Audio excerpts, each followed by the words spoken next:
Prasetyawati.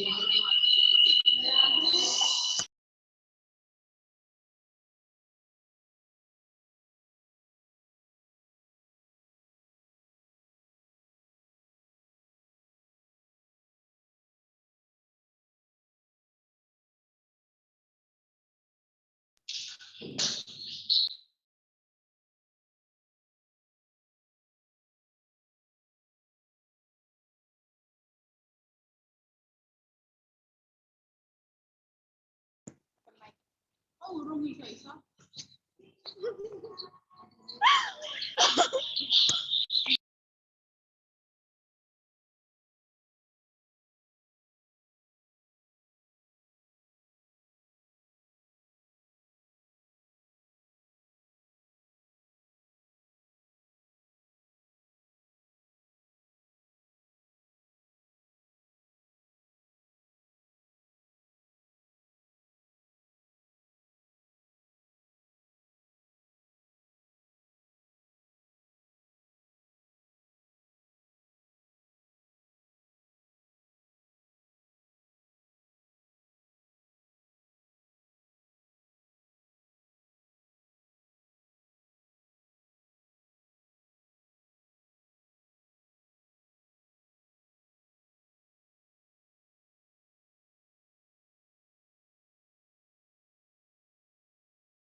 Assalamualaikum warahmatullahi wabarakatuh. Waalaikumsalam warahmatullahi wabarakatuh. Okay, good evening everybody.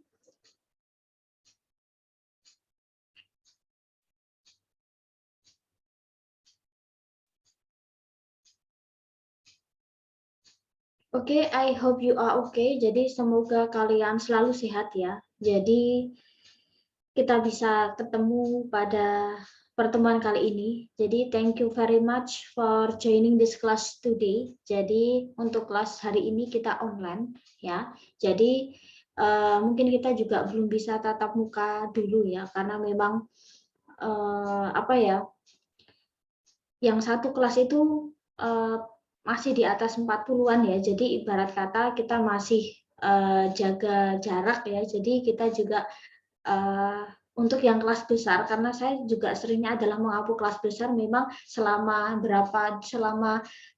minggu ini memang saya meminta untuk online. Nah, untuk pertemuan kita minggu depan itu kita sudah di last meeting ya. Jadi kita sudah masuk ke pertemuan yang terakhir ya. Jadi saya juga harapkan online ya. Karena kalau misal online, misal katakanlah kalian yang tidak bisa join pada malam hari ini katakanlah ya, atau kalian nggak bisa ikut kelas, kalian bisa menyimak dari YouTube gitu ya. Jadi kalian juga bisa absen di situ sekiranya memang belum bisa absen di Zoom. Nah, jadi kita lanjutkan untuk materi yang harusnya kita bahas di kemarin ya. Nanti kita untuk pertemuan ini kita paling membahas mungkin 2 skill saja, karena nanti di pertemuan terakhir itu kemungkinan kita ada 4 skill ya. Jadi di mana 4 itu masih kaitan ya, sementara yang ini 2 kaitan. Jadi kalau misal saya ambil materi yang untuk minggu depan, otomatis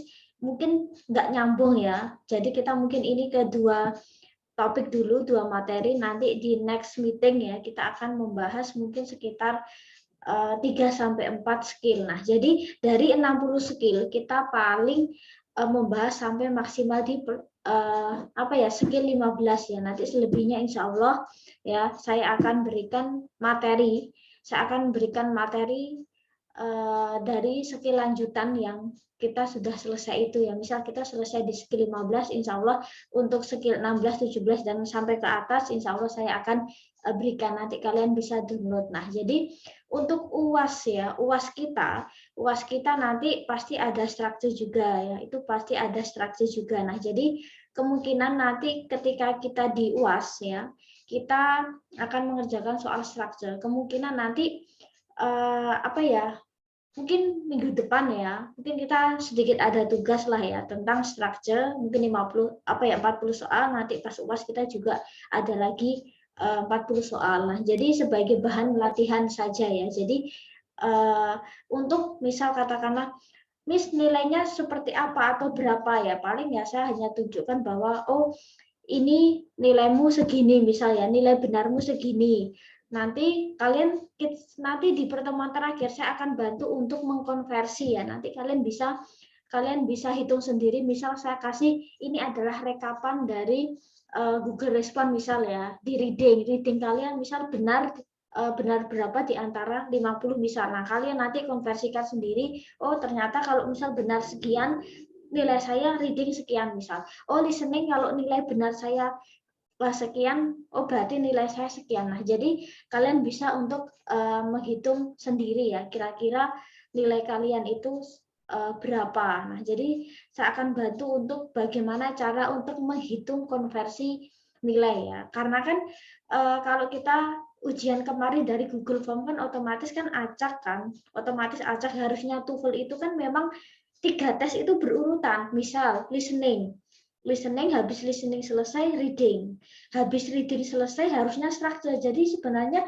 tesnya itu harusnya 3, tetapi kan saya juga pertimbangkan kalau untuk 3 tes yang kita akan langsung model 3 tes, kira-kira kalian sanggup nggak? Misal kalau modelnya kita tes adalah 2,5 jam kan nggak mungkin kan, jadi otomatis saya pilih. Nah, maka dari itu nanti kalian bisa konversi untuk nilai sendiri. Nanti saya akan bantu untuk tabelnya. Nah, nanti saya akan pandu kalau benar sekian konversi nilaimu di skill ini berapa. Nah, nanti kalian bisa jumlahkan, terus apa ya, bisa dikalikan 3 atau mungkin dibagi 3. Nanti saya akan bantu untuk rumus ya konversi nilai. Nah, jadi kalian bisa menghitung sendiri. Karena kan ini otomatis acak ya. Kalian listening, terus reading misal, terus structure. Kadang ada yang gini, misal mahasiswa kadang kelupaan, ikut listening saja, reading nggak ikut, structure ikut. Nah, jadi ada skill yang kosong ya. Saya nggak mau mantau bahwa oh kamu belum listening, kamu belum reading. Nah, itu bukan tugas saya karena yang memang yang butuh itu kan kalian ya. Jadi ini saya belum ikut reading, saya belum ikut listening ya. Saya nggak akan mencari mahasiswa siapa. Oh kamu belum ikut listening, kamu belum ikut reading. Nah itu ya dari kalian sendiri. Nah, jadi ya kita sebagai latihan saja ya, sebagai latihan insya Allah kalau memang nanti ketika ujian TA atau mungkin skripsi membutuhkan sertifikat TOEFL, nanti saya akan buatkan untuk misal untuk satu kelas. Nah, seperti itu atau mungkin saya akan berikan nanti tinggal nama kalian bisa edit sendiri kalau misal hanya untuk keperluan urusan sidang ataupun untuk urusan pendaftaran apa ya untuk wisuda ya nanti insya Allah tetap saya akan bantu. Nah selebihnya ya kalian bisa ikut di tes-tes TOEFL yang lain ya baik itu TOEFL yang prediction yang harganya sekitar 350 ribuan atau mungkin kalian pengen ikut yang TOEFL ITB yang harganya sekitar 500-an sampai 650 ribuan. Nah, oke, kita akan lanjutkan. Di meeting kemarin kan kita sempat kosong ya. Nah, mungkin kita sedikit review aja. Nah, di pertemuan terakhir ya, sebelum minggu kemarin itu kan pas pertama banget kita sudah membahas tentang skill 1 yaitu subjek dan verb, bahwa kalimat itu harus ada subjek dan verb. Terus skill kedua, hindari penggunaan atau hindari yang namanya object of preposition atau sesuatu yang bisa mengincar antara subjek dan subjek dan verb itu bertemu misal. Terus yang ketiga itu adalah positif ya. Jadi ada sesuatu yang menerangkan si subjek. Padahal itu sebenarnya nggak perlu. Nah, jadi harusnya subjek dan verb itu jajaran, tetapi ada sesuatu yang menjelaskan lebih tentang subjek. Nah, terus setelah itu di skill keempat kita sudah membahas tentang yang namanya present participle ya, yang modelnya adalah verb ing yang dia bisa berfungsi sebagai verb kata kerja atau bisa berfungsi sebagai adjektif, memberikan sifat terhadap kata yang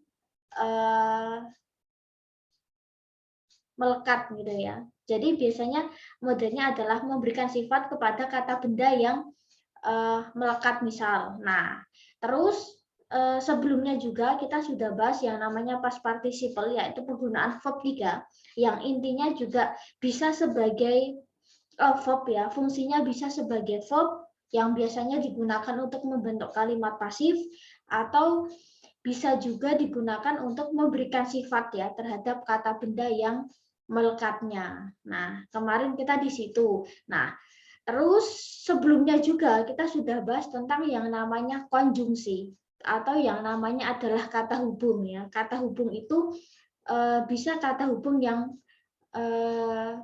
apa ya?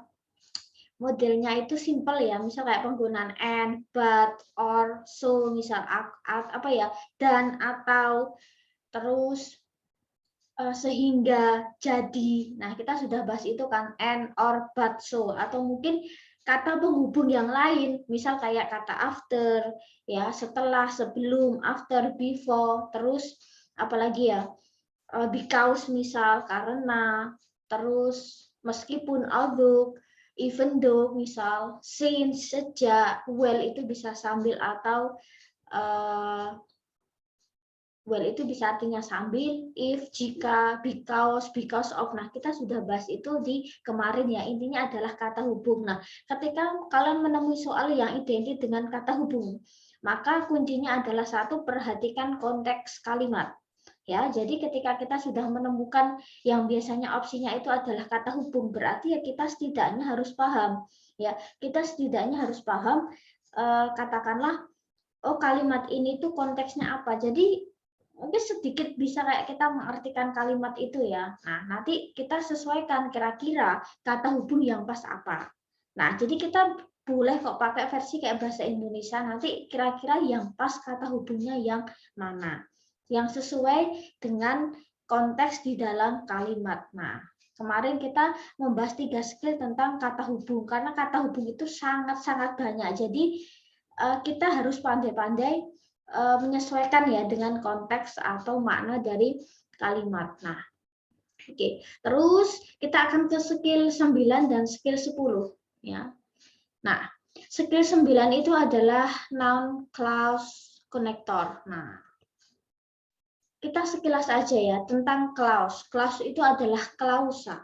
Klausa itu adalah yang biasanya terdiri dari subjek dan verb. Kalau orang bilang klausa itu kok kayak kalimat ya, mostly yes. Jadi memang dia paling tidak ada unsur subjek dan verb. Intinya itu klausa. Jadi dia klausa itu apa ya? Bisa sejenis seperti kayak kalimat ya, tapi sederhana. Jadi biasanya dibentuk dari subjek dan verb. Konektor itu penghubung. Nah, noun clause berarti klausa kata benda.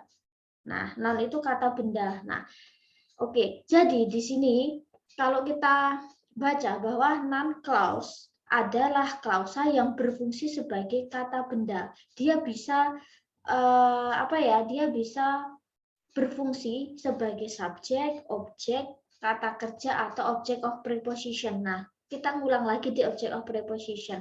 Nah, biasanya non clause itu ada yang namanya apa ya, konektor atau penghubung. Nah, penghubungnya apa? Yaitu kata ini. Ya, kata ini. Nah, di sini itu bukan berarti artinya ketika iya, when itu ketika iya, tetapi dalam artian bukan ketika kita pengen menanyakan waktu ya, misal when do you arrive, misal kapan kamu sampai, itu kan identik dengan jam, iya kan? Lebih ke menanyakan waktu, menanyakan jam, menanyakan menit misal. Nah, kalau di sini, kalau kita lihat when di sini itu fungsinya itu bukan untuk yang bertanya, tetapi lebih ke kayak apa ya, digunakan untuk kalimat yang pernyataan. Misal, I know when he will arrive. Aku tahu kapan dia akan tiba. Nah, jadi kalau kita lihat, ya, biasanya setelah when itu biasanya atau mungkin sebelum when itu biasanya ada subjek, ada verb. Di sini ada kata when, di sini ada subjek, ada verb. Biasanya setelah kita menggunakan kata when, biasanya ada subjek dan verb. Nah, berarti ini fungsinya itu apa ya? Bisa seperti objek. Aku tahu kapan dia sampai. Nah, jadi sebenarnya kan di sini kalau kita apa ya, pilah ya, di sini adalah subjek, di sini verb, di sini itu kan kayak objek ya. Jadi kayak, nah, sebenarnya kan kalimat itu sebenarnya aku tahu apa? Aku tahu kapan dia sampai. Nah, jadi kalau kita lihat kayak di sini tuh kayak fungsinya adalah objek, sesuatu yang dikenai sasaran ya. Padahal kalau kalimat itu kan minim harus subjek dan verb. Aku tahu, itu udah cukup kok jadi kalimat. Tapi tahu apa, misal I know when he will arrive. Nah, jadi dia kayak jadi satu kesatuan ya, kayak objek gitu ya. Aku tahu kapan dia datang. Nah, jadi sebenarnya kalimat itu cukup I know, aku tahu itu udah cukup ya. Nah, tetapi kayak apa ya? Ada sesuatu yang menerangkan. Tahu apa? Misal, oh tahu kapan dia datang. Sama hanya yang di bawah. I'm concerned about when he will arrive. Aku kok khawatir ya. Kira-kira kapan ya dia datang. Nah, jadi kan di sini kayak bukan orang tanya, tetapi orang kayak memberikan pernyataan kan. Kok aku ragu ya kapan ya dia datang. Jadi kan modelnya kayak pernyataan ya, bukan kapan kamu datang, misalkan, bukan seperti itu. Nah, terus sama halnya yang bawah ya, dia kan kalau objek itu sesuatu yang di belakang ya. Kalau kita di sini tahu bahwa di sini ada subjek, ada verb, nah di sini objek, maka dari itu dia fungsinya adalah sebagai objek. Nah, terus ini pun juga sama, I'm concerned about. Sebenarnya kan saya khawatir, cukup ya. Khawatir apa? Oh, khawatir kapan dia sampai. Nah, ini kan juga sesuatu yang kayak dikenai ya. Nah, bagaimana kalau fungsinya sebagai subjek? Biasanya dia selalu diletakkan di depan ya. When he will arrive is not important misal. Ketika dia datang atau mungkin kapan dia datang itu kok kayaknya nggak penting ya. Nah, jadi dia letaknya di depan. Setelah kata ini dia akan selalu subjek dan verb. Nah, jadi itu yang disebut klausa. Jadi ketika kalian menemukan kayak kata when ya, tetapi dia bukan seperti menanyakan, tetapi lebih ke kayak pernyataan, maka itulah disebut noun clause. Nah,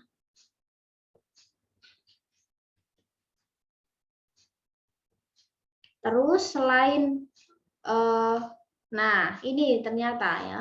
Nah, jadi dua fungsi utama itu adalah dia sebagai objek atau sebagai subjek. Nah, objek itu berarti kan sesuatu yang dikenai. Jadi ada subjek, verb, terus noun konektor ya. Misal kata tadi when. Nah, sebenarnya konektornya itu tidak harus selalu when sebenarnya. What, where, why, how, whatever, whenever misal ya. Whenever misal, whether, if, that itu bisa. Nah, jadi ketika dia fungsinya sebagai objek, biasanya dia diletakkan setelah verb. Tetapi kalau dia fungsinya sebagai subjek, dia biasanya diletakkan sebelum subjek. Misal, I know what you did. Aku tahu apa yang kamu lakukan. Jadi kan bukan definisi kayak kita bertanya, apa yang kamu lakukan kan beda. Aku tahu apa yang dia lakukan. Jadi kayak lebih kayak memberikan pernyataan kan. Nah, jadi seperti itu, ketika kalian menemukan kata ini, WH question, ya, maka itu yang disebut noun clause, ya. Ini adalah konektornya, tidak harus selalu when. Nah, terus kalau misalnya ini kita ganti why, sama aja misal I know why you did, aku tahu mengapa kamu melakukannya misalnya. Jadi sebenarnya juga sama, noun konektor itu bisa diisi what, when, where, why, how, dan lainnya. Yang penting yang ada di sini. Nah, jadi dia letaknya itu selalu setelah verb ya. Jadi ada subjek, ada verb, baru noun clause konektor, noun konektor. Nah, ya terus berarti kan dia letaknya setelah verb kan berarti sesuatu yang dikenai ya. Maka dari itu dia berfungsi sebagai objek. Nah, kalau dia berfungsi sebagai subjek, dia biasanya adalah letaknya itu pasti di awal, sebelum subjek. Misal, what you did was wrong. Misal, apa yang kamu lakukan itu salah. Nah, di sini noun konektornya di depan. Setelah itu ada subjek dan verb you did. Nah, maka dari itu ya, dia letaknya di depan, maka dia fungsinya adalah sebagai subjek. Nah, jadi lebih ke pernyataan ya, bukan ke pertanyaan. Kayak misal apa yang kamu lakukan, misal mengapa kamu melakukannya, misal atau yang menunjukkan kayak tempat gitu ya, kayak pertanyaan-pertanyaan misal di mana kamu tinggal. Beda cerita kalau aku tahu di mana dia tinggal, itu udah esensinya beda kan. Ya. Jadi satu lebih ke kayak interrogatif, jadi kayak memberikan apa ya pertanyaan, yang satu itu adalah sebagai kayak pernyataan saja. Nah, tetapi fungsi di sini noun clause di sini bukan untuk bertanya ya, tapi lebih ke memberikan pertanyaan tentang apa, di mana, kapan, bagaimana, apakah, bahwa, jika, dan seterusnya.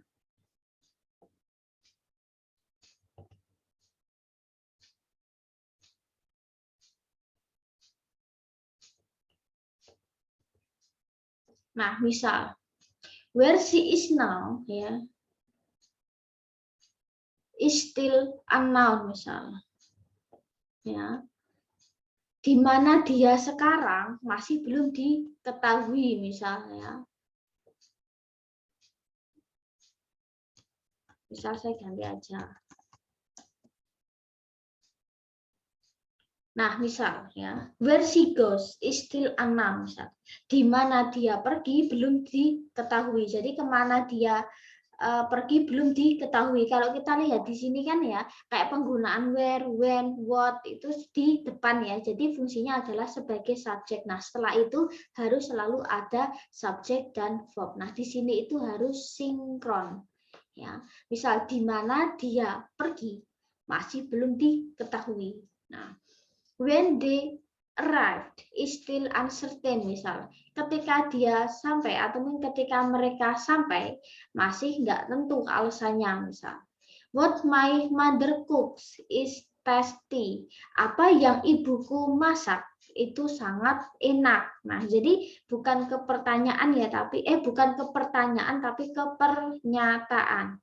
That he is kind and smart is right. Nah, misal bahwa dia itu pandai, itu benar ya. Nah, what I said surprised my mom. Apa yang aku katakan mengejutkan ibuku. Nah, jadi lebih ke pernyataan. What she should do is up to her, misal. Ya. Apa yang harusnya dia lakukan ya itu terserah dia, misal. When they come is secret, misalnya. Ketika kapan mereka datang itu ya rahasia, misal. Whatever he said is command for us, misal. Apapun yang dia katakan itu ya perintah buat kita. Nah, jadi biasanya memang dia letaknya selalu di depan ya, sebelum subjek. Nah, itu adalah noun clause ya. Jadi fungsinya bukan pertanyaan tetapi pernyataan. Ini pun sama. Bagaimana kalau fungsinya dia sebagai objek? Nah, berarti harus selalu diletakkan setelah verb. Nah, misal, it is still unknown where she is now. Masih belum diketahui ya di mana dia sekarang. Do you know when they arrive? Apakah kamu tahu kapan mereka tiba? Nah, meskipun ini adalah pertanyaan ya, tetapi kan bukan langsung when they arrive, kapan mereka tiba, kan bukan langsung seperti itu ya, tetapi lebih ke pernyataan. Kamu tahu nggak mereka tuh sampainya kapan? Itu kan lebih ke kayak apa ya? Bukan pertanyaan secara langsung ya, bukan kapan mereka datang nggak ya, tetapi kayak lebih ke memberikan kayak pernyataan. She afraid that I can go to her party. Dia takut kalau aku nggak bisa pergi ke pestanya. Nah, dia jadi setelah verb ya. He believes that her life be happier, misal dia percaya ya bahwa hidupnya itu akan lebih bahagia. Nah, terus I don't know where will we go. Aku nggak tahu kemana kita mau pergi. Nah, ini juga setelah verb. I understand why he did it. Nah, aku mengetahui kenapa mereka melakukannya. Nah, jadi sebenarnya I understand itu sudah subjek dan verb ya, tetapi kayak ada objek ya, tetapi objeknya itu adalah berbentuk noun clause. I don't know atau I know what you did last summer, misal. Aku tahu apa yang kamu lakukan di musim panas kemarin, misal. I don't know who they are, misal. Nah, aku tidak tahu siapakah mereka. Nah, jadi lebih ke kayak memberikan pernyataan ya, bukan bertanya.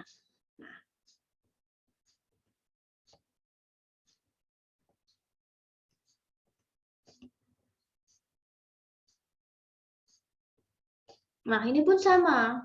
Ketika misal, what do you study it? Atau why do you study it? Kenapa sih kamu belajar itu? Kan orang tanya. Tapi kalau non clause, dia fungsinya bukan bertanya, tetapi lebih ke menyatakan. Ya, menyatakan, misal, I don't know where you study it. Misal, aku nggak tahu kenapa kamu mempelajarinya. Di sini kan bukan tanya, tapi lebih ke memberikan pernyataan.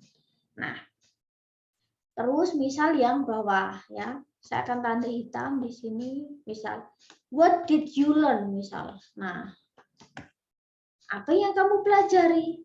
Di sini orang tanya. Tetapi kalau non clause, tell me what you learn. Misal, ceritakan padaku apa yang kamu pelajari. Nah, ini kan modelnya kayak pernyataan ya.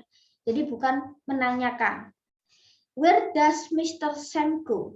Kemana sih Pak Sam pergi, misal orang tanya. Tapi kalau fungsinya sebagai noun clause, nobody knows where Mr. Sam goes. Kayaknya nggak ada yang tahu di mana Pak Sam pergi. Nah, jadi kayak pernyataan. Nah, itu adalah perbedaan dasar ya dari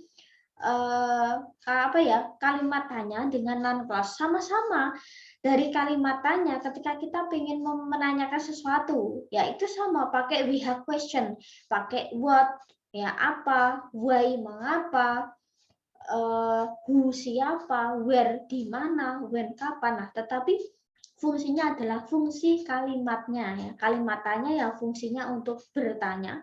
Kalau non-clause itu adalah fungsinya untuk memberikan pernyataan, menegaskan, menerangkan.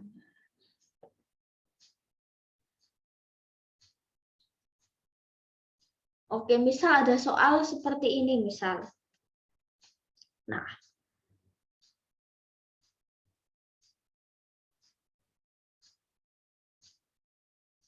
oke, tadi adalah kita disuruh ke non-clause ya, konektor. Nah, kita lihat di sini. Nah, di sini sudah ada penjelasannya yang bawah ya. Nah, kalimat di atas itu sudah mempunyai dua verb, was sama caused. Nah, dan setiap subjek butuh setiap verb butuh subjek. Nah, pada kalimat di atas itu nggak ada subjek. Nah, jadi ini kembali ke skill pertama. Jadi intinya kalimat itu minim harus ada subjek dan verb. Nah, di sini kan was itu verb, caused itu verb. Verbnya aja, lah subjeknya mana? Nah, kira-kira ABCD yang kemungkinan ada subjeknya apa? Oh, ternyata cuma he, berarti he. Nah, jadi meskipun kita ke skill 10 katakanlah, skill 9, 10 ya, bahwa semua juga tetap akan kembali ke skill 1 bahwa subjek dan verb itu tetap harus ada. Misal, nah, it is important everyone should join this project misal. Penting ya setiap orang harus mengikuti project ini. Nah, kira-kira yang pas yang mana nih? Nah, it's important that misalnya, ini penting bahwa setiap orang tuh harus join project ini. Nah, yang ternyata yang sesuai dengan konteks adalah yang ini. Nah, jadi kalau misal modelnya udah seperti ini ya berarti ya kembalikan ke konteks. Kira-kira apa? Misal, you can go. You don't like to being here, misal. Nah, kamu dapat pergi. Kamu tidak suka kalau di sini, misal. Nah, kita harus sesuaikan juga nih, ya. Kamu bisa pergi, ya. Jika kamu memang nggak senang di sini. Nah, jadi kita memang harus apa ya? Kalau biasanya ketika di TOEFL itu biasanya untuk pertanyaan dia bisa ngacak loh, nggak. Tetapi kadang skill 1 itu soal nomor 1 bisa, tapi kadang juga nggak bisa. Mungkin dia nanti ada soal nomor 2, bahkan skill 1 nggak ada langsung skill 2. Jadi ada 60 bab di grammar TOEFL, sedangkan soal 40. Jadi tidak semua skill itu ada pertanyaan. Dan kadang itu modelnya ngacak. Jadi misal, nggak selalu loh, oh skill 9 soal nomor 9, nggak selalu. Jadi dia bisa mungkin soal sebelumnya atau soal sesudahnya. Jadi ketika kita sudah sampai di soal kadang kita bingung, lah ini skill yang mana ya? Kok ada kata hubung? Oh berarti ini adalah konjungsi, nggak jaminan. Jadi memang harus banyak jeli untuk banyak mengerjakan karena struktur itu memang kuncinya banyak mengerjakan. Nah, jadi kita harus menyesuaikan misalnya. Nah, the reality is, faktanya adalah, nah kira-kira kita disuruh milih nih yang pas. That does everyone, misalnya, needs somebody sometimes, bahwa setiap orang itu pasti kadang-kadang juga membutuhkan orang lain. That everybody needs somebody sometimes, misal, oh bahwa setiap orang itu yang membutuhkan orang lain, misal. That the girl can speak English fluently, atau that can the girl speak English fluently. Nah, kira-kira nanti jawabannya yang mana? Jadi memang kita harus pandai-pandai sih, kira-kira ya, yang pas itu yang mana. Itu adalah noun clause ya. Memang kita harus pandai-pandai ya. Misal when the season start is determined by the weather. Misal ketika musim itu mulai ya ditentukan oleh cuaca. Nah, di sini dia di depan ya. The manual how the device should be built. Nah, di sini fungsinya adalah sebagai objek. Kalau di sini fungsinya sebagai subjek. Saya tandai S gitu aja misal. Nah, terus the manual how. Nah, di sini ada the device, subjek di sini verb. Nah, berarti dia fungsinya adalah sebagai objek.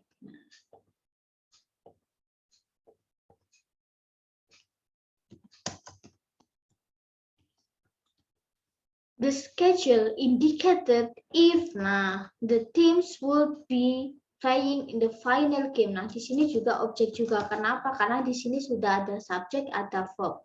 Maka ini otomatis adalah objek. He refused to enter a player could not be determined by the lawyer misal. Nah, jadi fungsinya itu dia bisa sebagai subjek di depan atau dia sebagai objek. Nah, jadi memang kita harus jeli. Jadi intinya bukan mempertanyakan, tetapi memberikan pernyataan misal. Why the condition of the patient. Nah, ini berarti di sini adalah subjek. Whether or not. Nah, di sini subjek juga. The new office will be built. Was to be determined at the meeting misalnya. Jadi di sini pun juga sebagai subjek. Nah, jadi kita harus jeli-jeli nih ya. Dia sekilas kok kayak kata hubung ya, Miss? Mostly yes. Jadi memang sekilas tuh memang kayak kata hubung ya, sekilas. Nah.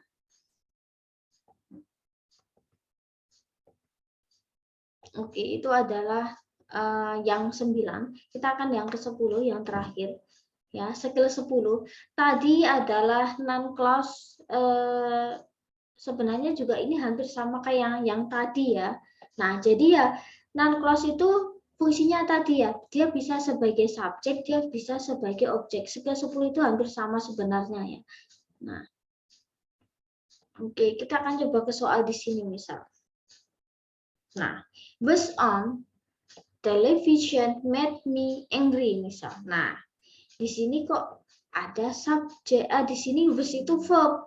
Nah, berarti kira-kira ya kita cari mana sih yang pas? Apakah it, apakah the story, apakah what atau when misal. Nah, kita juga lihat dulu nih di sini. Nah,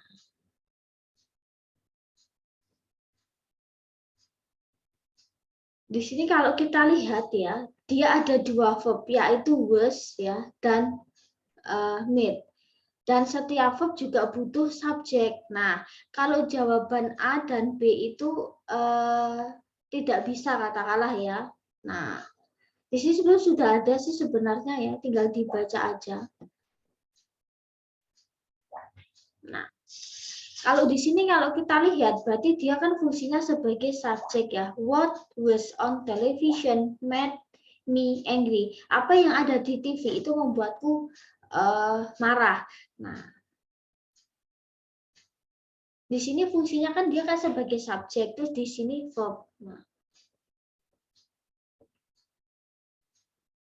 memang kalau masuk ke skill 10 itu memang sekilas memang sama kayak yang tadi ya. Coba skill 11 kita buka sekilas.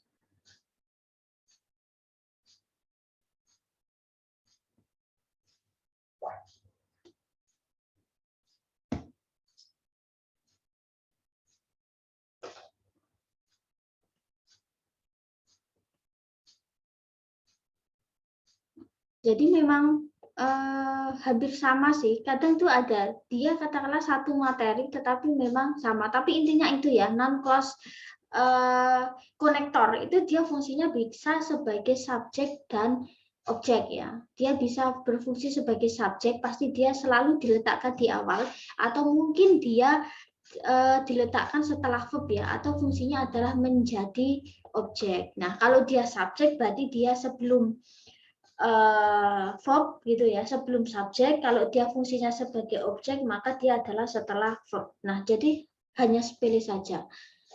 Nah,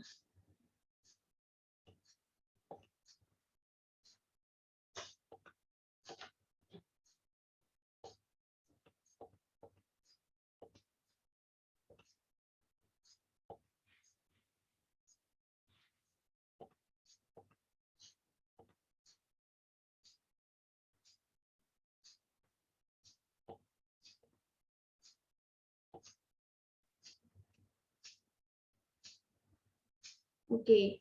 Jadi skill 9, 10 itu sama, terus kita coba lihat di skill 11 ya. Kalau misalnya memang kaitan kita bisa bahas bersama, tapi kalau mungkin tidak terkait kita bisa di next ya. 11, 12, 13.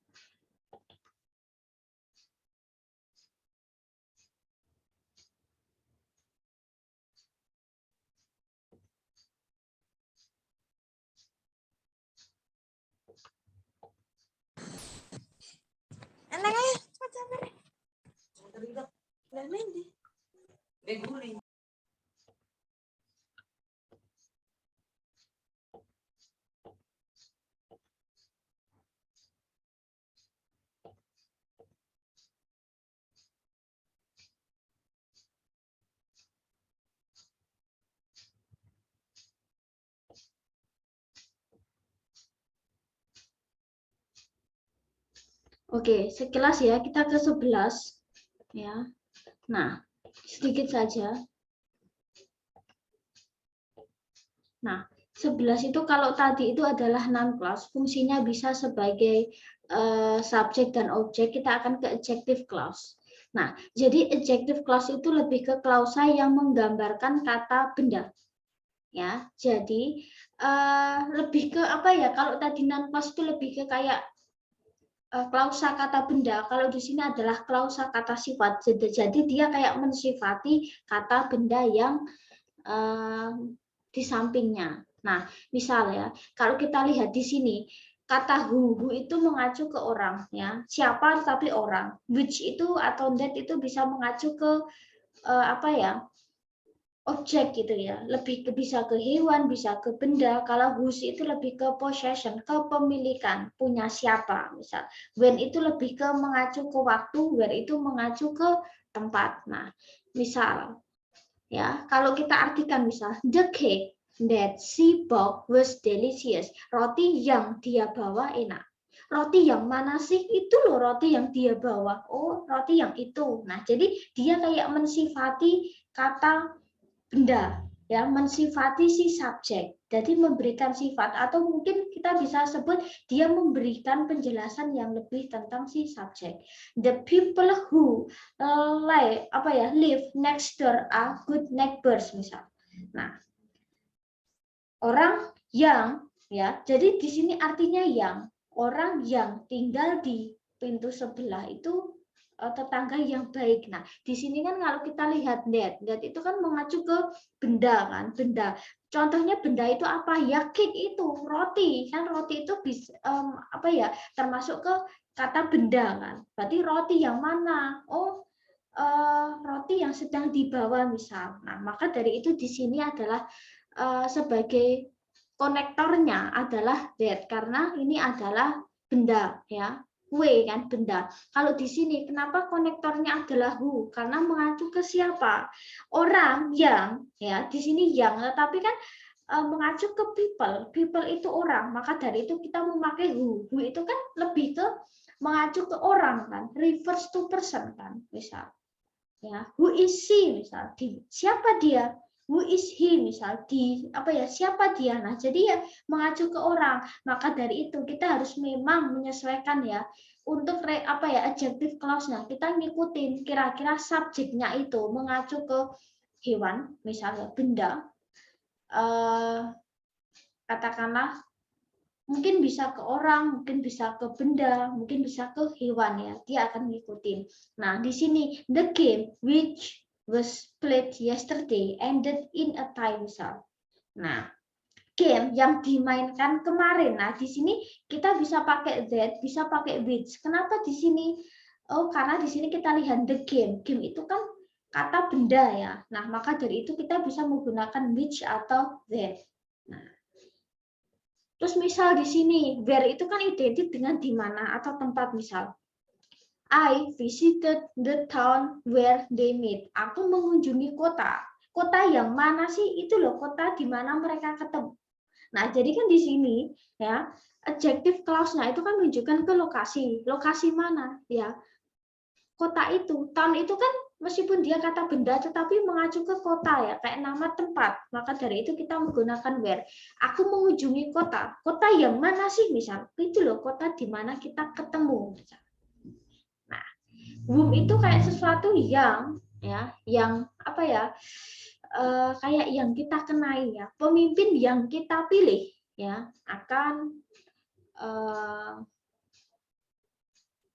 apa ya, memberikan speech ya, akan memberikan suara katakanlah minggu depan. Nah, jadi akan mengumumkan pekerjaannya di minggu depan. Nah, jadi kayak sesuatu yang dikenai, pemimpin yang kita pilih, gitu ya. Jadi lebih ke sesuatu yang kayak yang dijadikan objek. Pemimpin yang kita pilih itu akan merealisasikan ya, akan mengumumkan kerjanya itu minggu depan.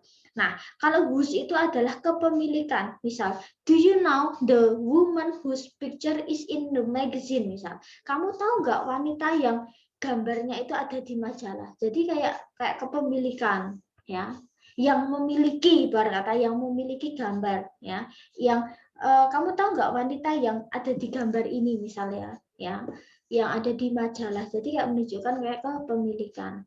When itu menunjukkan waktu, misal she will always remember the day. Dia selalu ingat hari. Hari apa sih? Oh, ketika kecelakaan terjadi misalnya. Jadi meskipun sama-sama menggunakan kayak we have question ya. Cuman kalau perbedaannya, kalau tadi non clause itu lebih ke menjelaskan ya, kayak lebih ke menjelaskan tentang noun-nya ya. Menjelaskan tentang noun-nya. Tetapi kalau di sini itu lebih ke apa ya, kayak memberikan sifat terhadap kata bendanya. Tapi masih sekilas hampir-hampir sama ya. Tapi biasanya kalau sudah masuk soal itu biasanya sudah cukup berbeda. Nah, jadi who itu biasanya, ini biasanya ya, ketika kalian menemukan kata who itu pasti diikuti verb. Kalau whose itu biasanya diikuti noun. Whom itu kayak sesuatu yang dikenai objek. Ya, where itu pasti menyatakan lokasi, sedangkan when itu menyatakan waktu. Which atau that itu menyatakan apa ya, untuk benda atau hewan. Misalnya, kita lihat di sini.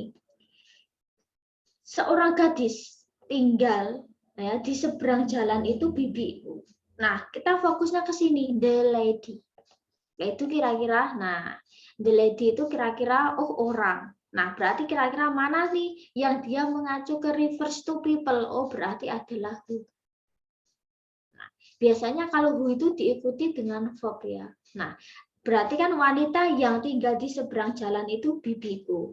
Nah, ini sudah ada keterangannya. Misal the boy, ya, laki-laki, sepatunya ada di lantai, ya, itu milik adikku misal.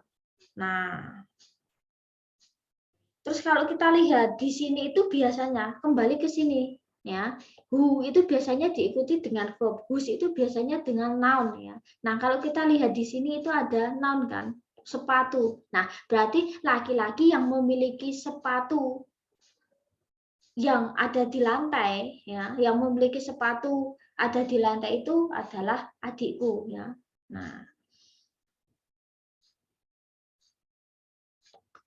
Nah, terus di sini the woman, the clown burst in the surprise, the teacher was great. Nah, di sini kita lihat the moment, peristiwa. Nah, berarti kaitan mungkin lebih ke kapan. Nah, the student whom I teach is, misal Budi, misal murid yang aku ajar, jadi kayak sesuatu yang dikenai misal. Nah, itu biasanya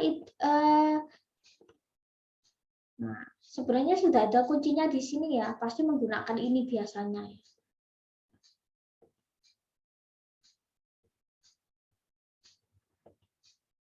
Nah, misal I still remember.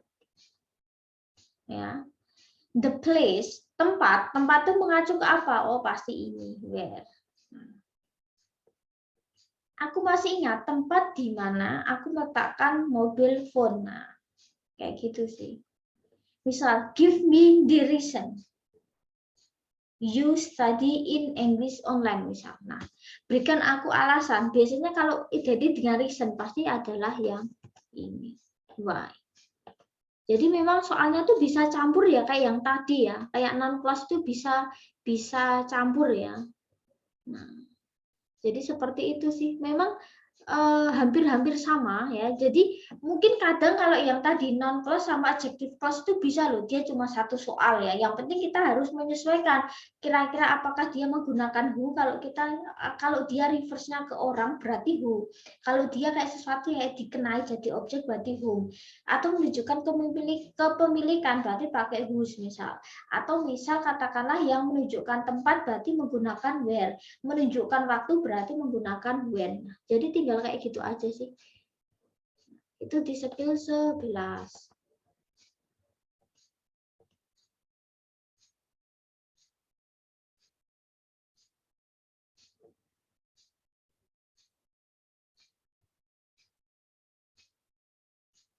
Nah, terus kita sekilas satu lagi karena masih kaitan ya.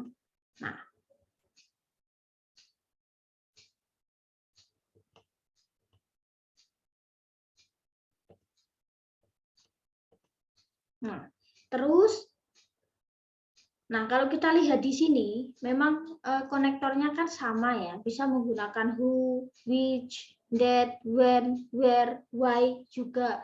Nah, kita bisa juga untuk menghilangkan ya. Nah,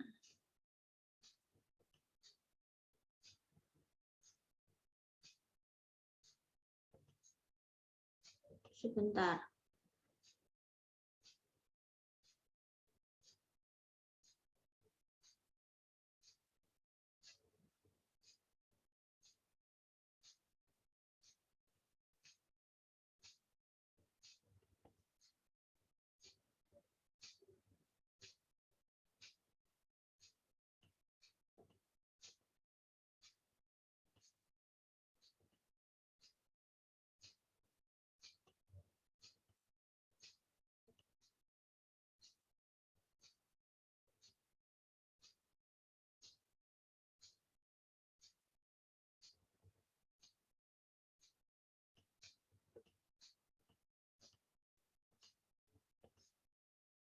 Oke, nah bagaimana kalau modelnya adjective clause itu dihilangkan? Bisa juga nanti akan seperti ini. Nah, jadi sekilas seperti kayak skill sebelumnya ya. Jadi ketika kita bisa menghilangkan adjective clause-nya, ya, kayak pengguna kita why, when, where, why, which, whose, whom itu kita bisa hilangkan gitu ya.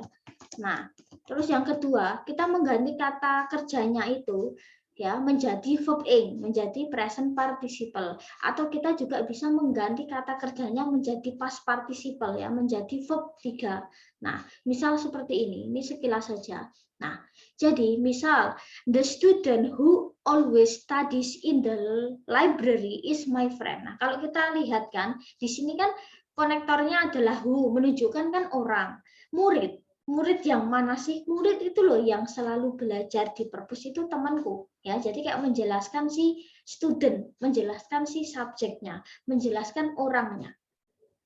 Nah, kita bisa juga menghilangkan kata ini ya menjadi ini, tetapi intinya maknanya sama ya. Jadi antara kiri dan kanan itu sama maknanya, cuman beda untuk formnya. Kalau kita ingin merubah menjadi seperti ini ya, kayak tadi hilangkan untuk adjective clause-nya who dihilangkan, terus kata studies itu dirubah jadi verb ing ya. Nah, misal the student always studying in the library is my friend. Temanku, teman yang mana toh itu ya yang dia itu selalu belajar di perpus itu temanku. Nah, murid yang selalu belajar ya, yang selalu atau mungkin yang sedang belajar di perpus itu temanku. Nah, jadi secara makna sama. Kalau misal kalian menemukan pola yang seperti ini dan seperti itu memang sekilas hampir sama ya. The athlete who is carrying the ball is, nah, the athlete carrying the ball is sebenarnya sama ya. Nah, jadi kalimat itu terkadang tidak harus selalu pakai adjective clause ya. Who, when, tidak harus selalu misalnya, tidak selalu harus memakai itu. Nah, tetapi dia intinya maknanya itu sama ya. Kalau kita lihat kemarin di present participle misalnya, verb ing, she is the woman. Dia itu wanita. Wanita yang mana sih? Itu loh yang sedang mendukungku. Itu loh atlet yang mana sih? Oh, atlet yang membawa bola itu loh. Nah, jadi sebenarnya ya fungsinya dia bisa seperti kayak present participle ya. Jadi lebih ke kayak menjelaskan noun-nya, menjelaskan subjeknya. Nah, jadi secara ini dan ini intinya sama. Ya, atlet yang sedang membawa bola. Ya. Atlet yang sedang membawa bola adalah ini. Sebenarnya juga sama ya. Nah, she is the woman who support me. Dia adalah wanita yang mendukungku. Nah, kalau yang kanan, she is the woman supporting me. Dia adalah wanita yang mendukung. Sebenarnya intinya sama, cuman yang satu itu adalah polanya menggunakan adjective clause. Yang satu adalah menggunakan present participle. Intinya sebenarnya sama ya. Nah, itu kalau di present participle. Sama halnya kalau dia modelnya sebagai apa ya, arti ya. Kalau tadi fungsinya atau mungkin dia bentuknya bisa present participle menggunakan verb ing. Nah, maka dari ini juga sama. Kalau ini menggunakan past participle atau verb 3, intinya sama ya. Jadi kalau bisa kalian menemukan, katakanlah misal the girl who was advised is my neighbor. Wanita ya yang menasihati itu adalah tetanggaku. Seorang wanita yang sedang menasihati itu tetanggaku. The girl advice, wanita yang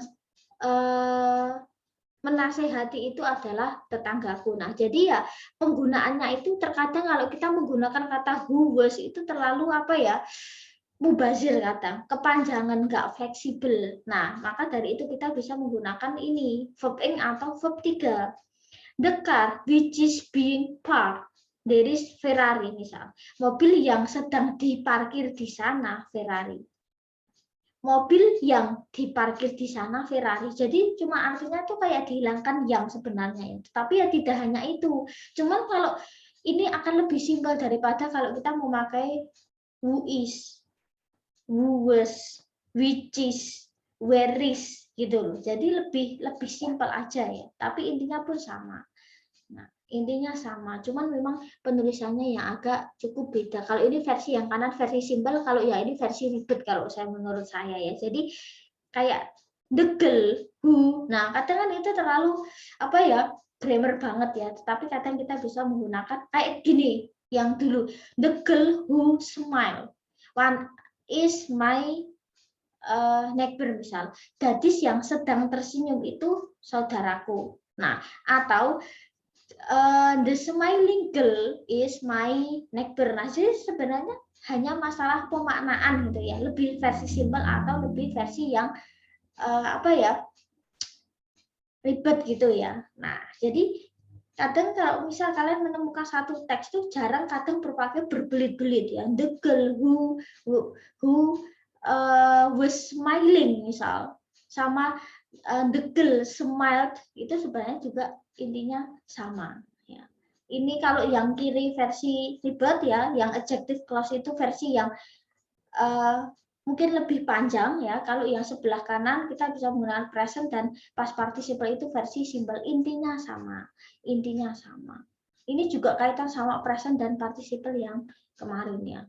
Nah, mungkin itu saja yang bisa saya sampaikan. Jadi memang apa ya, materinya itu memang kadang hampir-hampir sama ya, skill 9 itu sama dengan skill 10 gitu, 11 12 kaitan. Nah, kadang ya memang seperti itu. Kesannya itu kayaknya memang grammarnya banyak, tetapi sebenarnya ya itu kadang satu materi itu dia bisa terbagi menjadi 2 atau 3 skill. Ini itu saja. Next kita akan bahas untuk skill setelahnya ya. Skill setelahnya saya ambil yang materi-materi yang barangkali penting atau biasanya sering keluar juga di TOEFL yang structure and written expression. Nah, jadi memang gitu. TOEFL itu nggak bisa instan. Ya. TOEFL itu nggak bisa belajar instan dalam artian sekali dua kali ya. Bahwa kita kadang seminggu sekali dengan durasi yang cuman katakanlah setengah jam sampai 1 jam itu terkadang juga nggak cukup ya. Maka dari itu les TOEFL itu mahal. Apalagi kalau kalian ikutnya yang les untuk structure ya. Itu karena itu biasanya untuk kelasnya itu akan lebih lama ya. Mungkin listening itu biasanya cuman katakanlah mungkin bisa berapa kali pertemuan. Reading itu berapa kali pertemuan. Mungkin di bagian structure and written expression itu mungkin bisa belasan kali pertemuan. Dia bisa 2 sampai 3 kali pertemuan dari sesi yang listening dan reading. Nah, nggak apa-apa, yang penting belajar aja dulu ya. Nah, kalau memang membutuhkan bisa untuk cari-cari kursus ya, kursusan yang TOEFL barangkali ada yang online ataupun berbayar. Mungkin itu saja yang bisa saya sampaikan. Kita ketemu next week ya untuk the last meeting. Kita ketemu di minggu depan untuk materi, kita akan bahas sekalian beberapa skill yang saling berkaitan. Itu aja, keep positive thinking, keep healthy, semoga selalu sehat. Semoga kuliah dan kerjanya juga sama-sama lancar ya. Itu aja. Wassalamualaikum warahmatullahi wabarakatuh.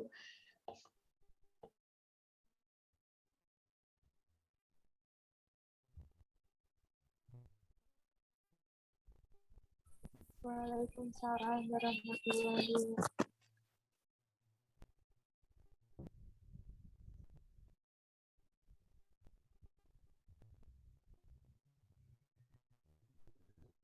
Waalaikumsalam warahmatullahi wabarakatuh.